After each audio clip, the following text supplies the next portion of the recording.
So this is sweet autumn clematis, an escapee, and unfortunately an invasive vine from the clematis family. It's unfortunate because it really is sweet smelling. It's a really sweet smelling, beautiful thing.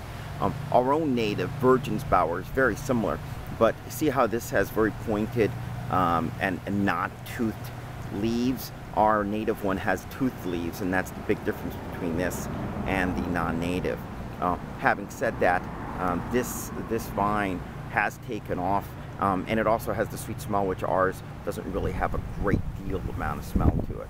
So if you see this, and it's unfortunately bloom all over, you can see how it just kind of invades and just crawls all over the place. But look for the non-toothed leaves, and that's a pretty good clue to what you have. And again, try to control it if you can, because even though it's pretty, and even though it was planted in gardens and smells nice, it is an invasive, completely berries and cover stuff, and outcompetes things like our native Virgin's bower, which is extremely beautiful as well.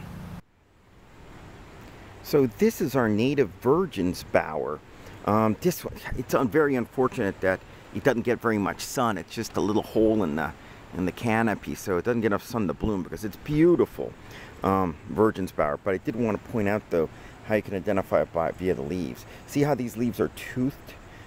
Again, the non-native, the invasive sweet autumn clematis has rounded leaves with no teeth on it, and that means that even when it's not in bloom, you can tell which one is which. This is our native Virgin's bower clematis, a beautiful native vine that is unfortunately being severely impacted, as are many other plants, by the invasive sweet autumn clematis, which is a escapee from the garden. Smells beautiful, but again is invasive. It doesn't have these toothed leaves.